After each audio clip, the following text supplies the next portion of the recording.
Assalamualaikum warahmatullahi wabarakatuh. Pemirsa Muslimah Rindu Syariah, kembali lagi bersama saya dalam rubrik Muslimah Daily yang senantiasa mencerdaskan umat dengan mengangkat isu kekinian yang dibahas bersama dengan narasumber pilihan.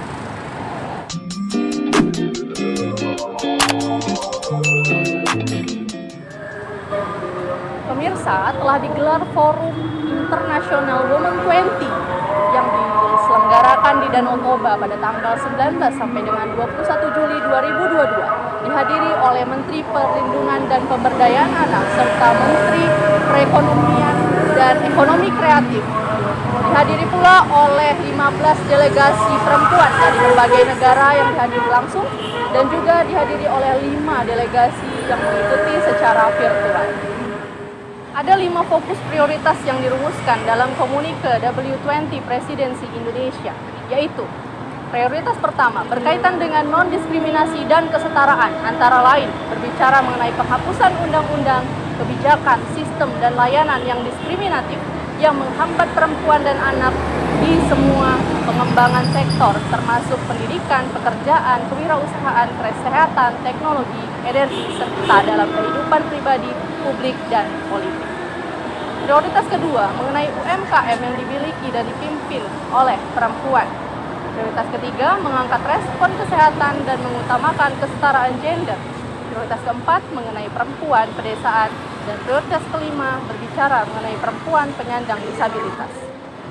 Ringkasnya demikian, namun bila kita cermati kata demi kata, ada hal yang perlu kita cermati dan kita telaah lebih mendalam.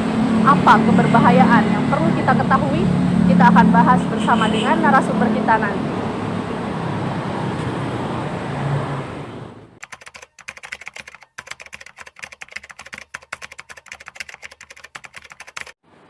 Kalau roadmap baru sebenarnya tidak ada, gitu ya, karena roadmapnya masih mengikut kepada apa yang telah ditetapkan di pertemuan perempuan di Beijing, ya. Hanya saja Women 20 ini menjadi satu acara untuk kembali mengambil komitmen dan mengingatkan pemerintah, ya, khususnya G20, ya, terhadap komitmen mereka agar mewujudkan kesetaraan gender dan pemberdayaan ekonomi perempuan di negaranya masing-masing. Yang selanjutnya kalau menurut saya adalah mereka juga atau para aktivis perempuan ini berupaya untuk melakukan percepatan terhadap aktivitas-aktivitas yang dibutuhkan, gitu ya, apakah itu berupa kebijakan, program pemerintah untuk mencapai, gitu ya, percepatan untuk mencapai apa yang telah mereka tetapkan tadi atau target-target di pertemuan perempuan di Beijing, karena sebelumnya mendapatkan perlambatan, ya, ketika terjadi pandemi yang beberapa waktu yang lalu, walaupun hari ini masih pandemi, gitu ya, tapi sudah mulai mereda. Nah, inilah yang mereka ingin lakukan, karena sebetulnya menurut perhitungan mereka sendiri, tanpa pun adanya pandemi, gitu ya, maka realisasi kesetaraan gender seperti Planet 50-50, gitu ya, nah itu sebetulnya membutuhkan waktu lebih dari 100 tahun, gitu. Nah, karena itu menjadi penting menurut mereka untuk melakukan Women 20 ini untuk melakukan percepatan, dan salah satu caranya atau strateginya yang lebih dulu itu adalah mengingatkan kembali pemerintah terhadap komitmen mereka.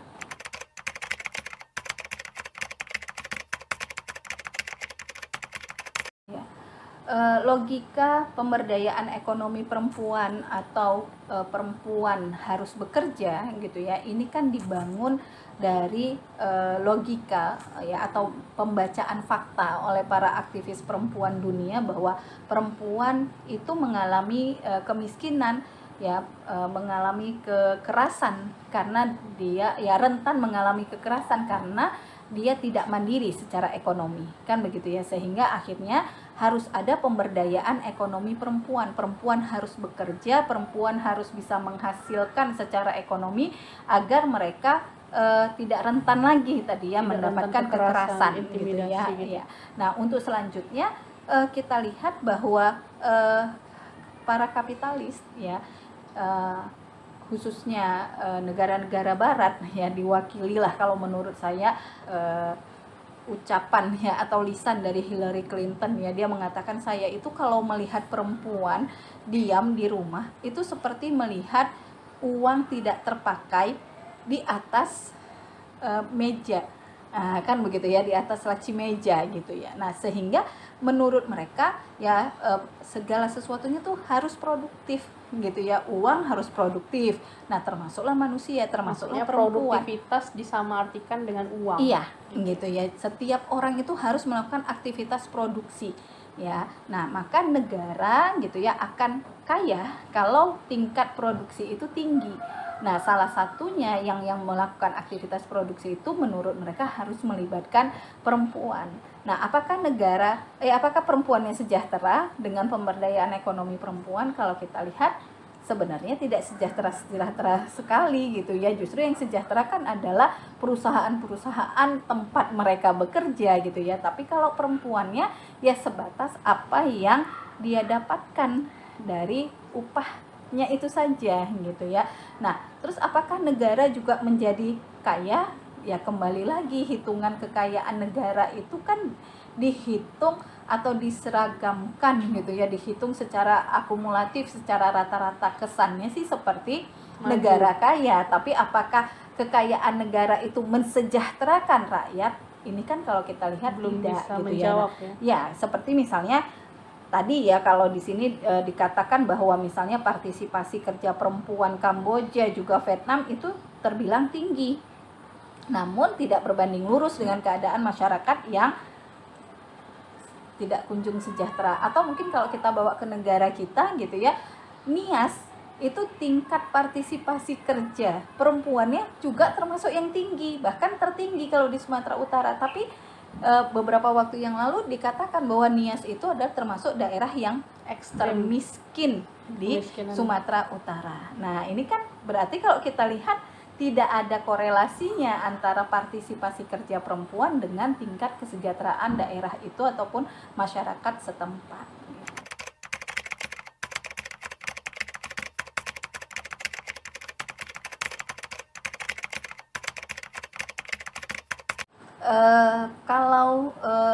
Kalau misalnya kita kaitkanlah dengan pedesaan-pedesaan yang ada di Sumatera Utara gitu ya, yang tadi para perempuannya pergi meladang, sementara laki-lakinya itu pergi ke warung kopi gitu ya.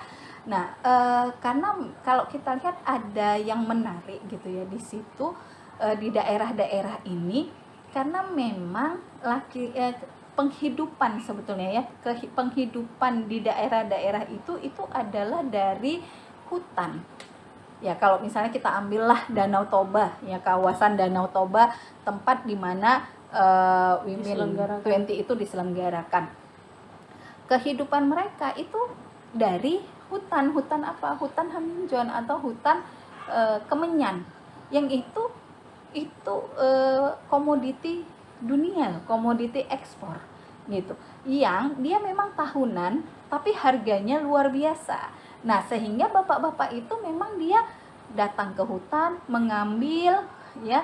Jadi memang pekerjaannya begitu, tidak setiap hari. Tidak gitu ya? Setiap hari. Jadi berbeda dengan berkebun begitu ya, atau meladang tadi. Nah, jadi memang pekerjaan meladang itu dikerjakan oleh para ibu gitu ya. Yang kalau kita lihat pada masa lalu itu ya bukan berarti bapak-bapaknya tidak menafkahi gitu, tapi karena memang pekerjaan mereka adalah mengambil dari hasil hutan gitu ya. Nah, kalau hari ini bapak-bapaknya karena hutan Haminjonnya dirusak dengan dibangunnya wisata secara jor-joran di sana yang harus menghabiskan pohon-pohon kemenyan mereka gitu ya. Terus juga ada juga yang pulp di sana gitu ya. Nah, ini yang akhirnya membuat ibu pergi meladang, bapak ke warung kopi.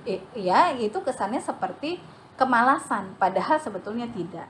Tadi kerusakan hutan kemenyan dan segala macam. Nah, ini sendiri adalah sebetulnya bentuk penjajahan sumber daya alam gitu ya. Kalau kita lihat pembangunan industri pariwisata ya, investasi masuk dan itu dari luar negeri gitu ya, dan itu membawa perubahan, termasuklah yang sebelum-sebelumnya ketika diberikan gitu ya hak pengelolaan hutan dan segala macamnya. Nah, itu adalah salah satu bentuk penjajahan. Jadi kalau menurut saya gitu ya, bahwa perubahan ke penghidupan mata pencaharian gitu ya yang terjadi di pedesaan ini, sehingga akhirnya membuat wanita-wanita pedesaan ini harus hidup seakan-akan gitu ya beban nafkah ada di pundaknya, itu adalah akibat penjajahan gitu. Jadi bukan karena bapak-bapaknya malas gitu. Nah, lebih dari itu sebetulnya yang diinginkan gitu ya dengan apalagi nih yang ingin disasar dari para ibunya gitu ya, yaitu adalah menjadi pelaku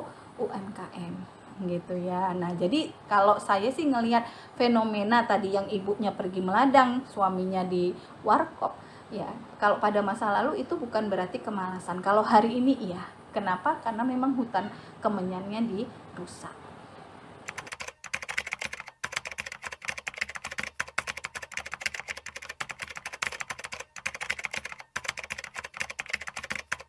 Ya, karena kebijakan yang dimaksudkan ya, penghapusan undang-undang dan kebijakan yang bisa menghambat perempuan ini disandarkan kepada pandangan kapitalisme, sekulerisme, jelas ini sesuatu yang akan membahayakan perempuan. Kenapa? Karena perempuan sebagai manusia, apalagi dia muslimah, maka kan dia harus terikat pada hukum syara. Nah, sehingga sebetulnya tidak ada kata-kata atau tidak ada istilah kebebasan bagi perempuan. Semuanya itu, segala sesuatunya itu terikat kepada hukum syara. Nah, yang dimaksud di sini adalah yang bisa ya, yang menghapuskan undang-undang yang bisa menghambat perempuan, ini kan berarti membebaskan perempuan tanpa ada nilai yang boleh menghambatnya, termasuk nilai agama. Nah, di sini kan yang membahayakan. Nah, ya padahal tadi gitu ya, seorang perempuan itu tidak ada yang katanya kebebasan. Semua manusia termasuk perempuan itu dia harus terikat kepada syariat Islam gitu ya. Nah, sehingga kalau kita melihat di sini yang diinginkan atau yang diserukan oleh Women 20 ini adalah tadi liberalisme atau kebebasan perempuan tanpa boleh ada nilai agama yang dianggap menghambat kebebasan perempuan itu.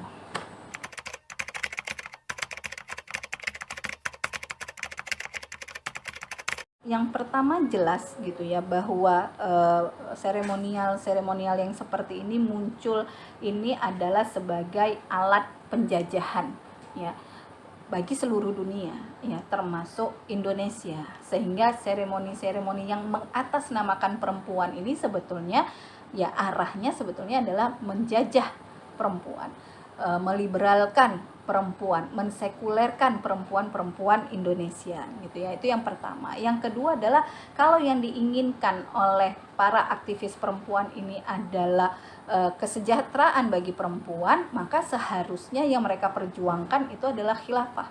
Ya, kenapa? Karena hanya khilafah Islamiyah ya, yang akan menjalankan fungsinya sebagai ro'in ya, sebagai pengurus ya bagi seluruh manusia termasuk perempuan, dan juga junnah sebagai perisai yang akan melindungi perempuan dari segala bentuk kekerasan, apakah itu kekerasan fisik, kekerasan seksual, kekerasan lisan, apapun itu gitu ya. Maka itu yang seharusnya diperjuangkan oleh para aktivis perempuan, termasuk kalau menurut kita gitu ya, pandangan saya ketika perempuan dibuka tadi kerannya untuk bekerja, sehingga pemberdayaan yang dilakukan terhadap perempuan itu adalah pemberdayaan ekonomi perempuan, justru itu adalah bentuk kekerasan terhadap perempuan, karena seharusnya perempuan itu menjadi ratu dunia, yang beban nafkah itu tidak seharusnya ada di pundak perempuan, tapi harusnya dia dibiayai. Dalam hukum Islam, dalam khilafah, tidak ada satupun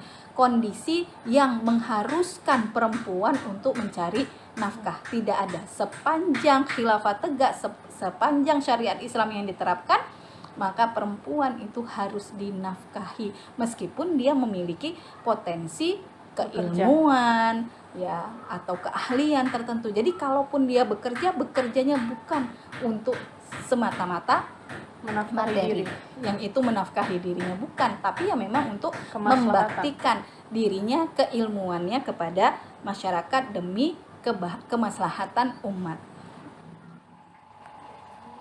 Sebuah kisah masyhur tentang kepemimpinan Islam pada masa Khalifah Umar radhiyallahu anhu.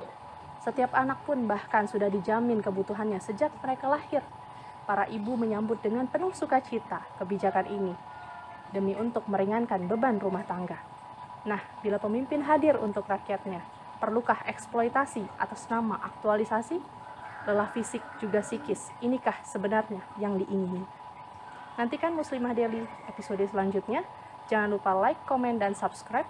Assalamualaikum warahmatullahi wabarakatuh.